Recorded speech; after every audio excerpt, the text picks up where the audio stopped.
Hey, good morning, everybody. Happy Friday. Jason here this morning. So we're just only getting a little hack today, so that's good. Not as badly as it started off with everything opening up very, very sharply down. Um, but I wanted to take a look at kind of the end of a wheel for me. A lot of people use the wheel strategy. It's pretty much a new no lose situation for the most part, because when you're beginning out, you're selling a put, and normally you're doing it on a stock that you do not mind owning. That's the first part of the wheel. So you sell those puts. If the price drops down, you get assigned, and then you own those shares. Meanwhile, collecting premium and basically getting paid to purchase those shares at the price that you want. And then once you own those shares, you're selling the call on them. Basically, if the price goes to a certain point, and then you're obligated to sell those, and then you also get paid for selling them. And you can go back and forth all day. The main problem that I have with the wheel strategy is most of the stocks that I own, I love them and I want to hold them. I bought quite a bit during the downturn, and they're all companies that I want to hold long term. So me selling calls on those, I have to sell them super, super far out of the money. And I don't consider that the wheel, because I'm not selling them anywhere near where I think the price will go. I'm selling them so far out of the money that my hope is to hold on to those stocks. So I've sold quite a few of them, right? So I've sold like on Palantir, I want to hold this stock, right? I have a couple hundred shares. I did not get these from selling calls or selling puts. I just bought the stock straight up, and I'm continually buying it. I would like to grow a position on this. So for example, on these, I'll sell some $36 calls expiring basically a week, 2 weeks out at this point. Or no, this one, I guess this one is expiring just next week. But these I don't want to let go. So I'm just selling them so far out of the money, and selling a call in a place where I don't have to lose this stock. I don't want to. Same thing with Tesla. I'll sell calls on them, but they're far enough out of the money. I just don't want to sell the stock at all. And these are mostly companies that I think are going to grow enough to where there's so much upside, and the few dollars I can collect selling them close to the money is not worth the risk of me having to sell the stock at that certain price. I do have one stock in my portfolio that I no longer care to own, which is BNGO. This is one that I had bought thinking that it would go up, and then I took a step back, realized I never did my due diligence on this. I don't know what it is. I honestly could not tell you what it does. I could scroll down and read what they do, but that's kind of pointless. This isn't something that I'm hoping to hold in perpetuity, and I think it's going to go up 2x. I don't know what the stock's going to do. I don't know what their risks are. I don't know anything. It was more of a kind of popular meme stock, I believe. A lot of people got into it. So my cost basis on this was a little bit under $6. We're up to $9, so 50% gain on the shares. And I have 2 puts that I've sold on it, so I will end up with some more. I sold $10 puts on them, and then obviously those were in the money, and then I rolled out to a $8 position and gained some more credit. So I'll probably, if it ends up above $8, I'll let it expire and never play this stock again. But for these 200 shares I do own, I would like to sell these. So what I'm going to do, just hit trade options, and we're going to go, oh, these are monthlies. Okay, cool. We'll just go a month out and look at our calls.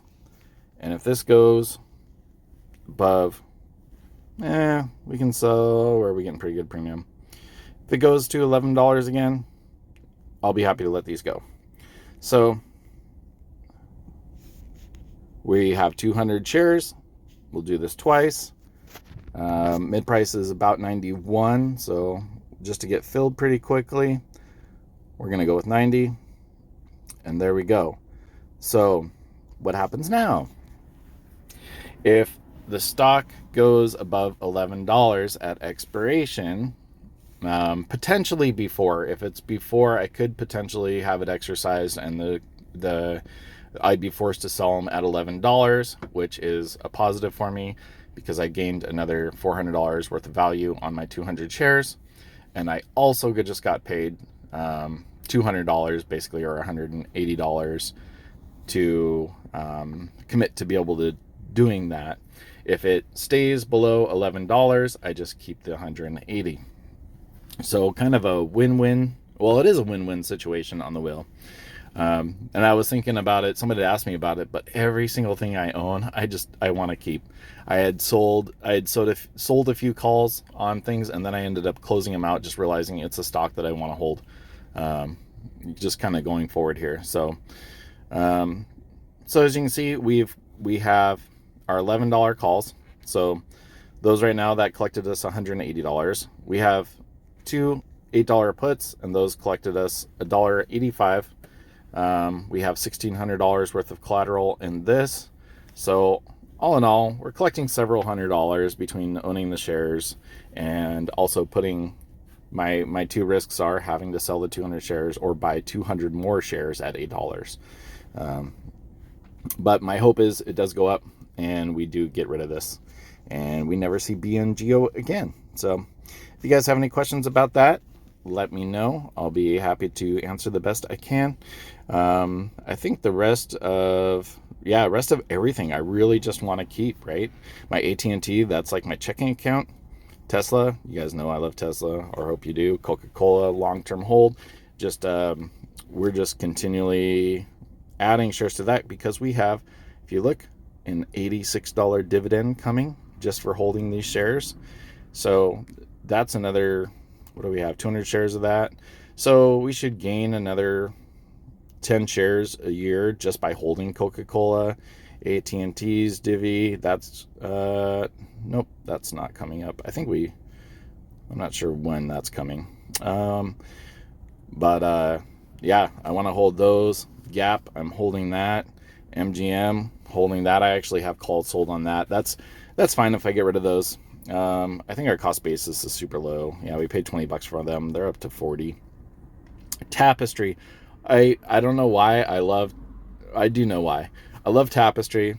We paid not much for these, right? $12 a share, which is pretty insanely low.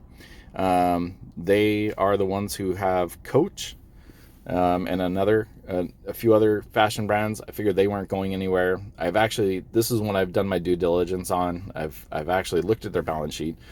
These guys are in a great cash position, and I would think right now it doesn't have any dividends, but I expect them to come back in the future, and which will be awesome at my $12 cost basis. Cedar Fair, that's my real estate play, I suppose. Those are basically theme parks, and my cost basis on this $20, $19, fantastic.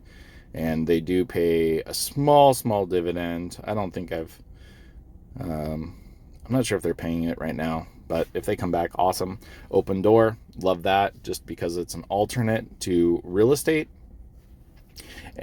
or basically realtors. It's not an alternate to real estate, but a platform where people can buy and sell houses, kind of like on eBay or Amazon, as opposed to going to realtors who get paid a large chunk of money for opening doors and autofilling forms.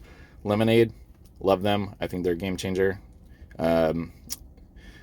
Clearway Energy, I want to have some money besides Tesla into just clean energy. Hawaiian Airlines, bought those for nothing. I think these, maybe I didn't get a sign on these, but for $15 I did just buy these.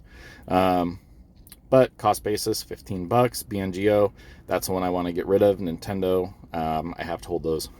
And then Looking on down, Palantir, I want to hold those long-term. TDAC, that's a SPAC. I'm holding those. And Rolls-Royce, which is actually down today, but still up 350. And it's pretty cool because I own Rolls-Royce. QYLD is just basically some income, an income holding here. So, all right, I guess that is it. I hope you guys have a great day, great weekend. Hopefully we'll see you tomorrow. Live stream should be 1:30 Pacific Standard Time. And that's about it. All right, love you guys. Bye.